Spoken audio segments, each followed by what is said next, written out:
അങ്ങനെ കാത്തിരിപ്പിനൊടുവിൽ വിടയുമുയർച്ചി എന്ന ചിത്രത്തിൻ്റെ ഫസ്റ്റ് ഹാഫ് റെസ്പോൺസൊക്കെ പുറത്തുവന്നിരിക്കുകയാണ്. ആ ഒരു അപ്ഡേഷനാണ്.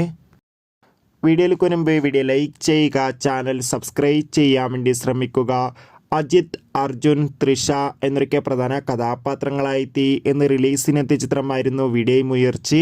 ഏവരുമേറെ ആകാംക്ഷയോടെയായിരുന്നു ചിത്രത്തിൻ്റെ റിലീസിനായി കാത്തിരുന്നത്. ഫൈനലി ചിത്രത്തിൻ്റെ ആദ്യ ഷോ ഇപ്പോൾ കേരളത്തിലെ വിവിധ തിയേറ്ററുകളിൽ അവസാനിക്കുകയാണ്. ചിത്രത്തിൻ്റെ ഫസ്റ്റ് ഹാഫാണ് ഇപ്പോൾ അവസാനിച്ചിട്ടുള്ളത്. ചിത്രത്തിൻ്റെ ഫസ്റ്റ് ഹാഫിന് തന്നെ മികച്ചൊരു പോസിറ്റീവ് റെസ്പോൺസ് ആയിരുന്നു ലഭിച്ചുകൊണ്ടിരിക്കുന്നത്. ചിത്രത്തിൻ്റെ ആദ്യ ഷോ കേരളത്തിലെ വിവിധ തിയേറ്ററുകളിൽ കൃത്യം 7 മണിക്ക് തന്നെ ആരംഭിച്ചിട്ടുണ്ടായിരുന്നു.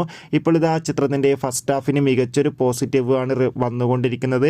ചിത്രം കാണുന്ന സിനിമാ പ്രേമികളെല്ലാവരും ഒന്നടങ്കം പറയുകയാണ് ചിത്രം അതിഗംഭീരമായ മികച്ചൊരു വിഷ്വൽ ട്രീറ്റ് ആണെന്നും ചിത്രത്തിൽ അജിത്തിൻ്റെ അതിഗംഭീരമായ മികച്ച ആക്ഷൻ രംഗങ്ങളൊക്കെ കാണാൻ വേണ്ടി സാധിക്കുന്നുണ്ടെന്നും. എന്തായാലും കാത്തിരിക്കാം.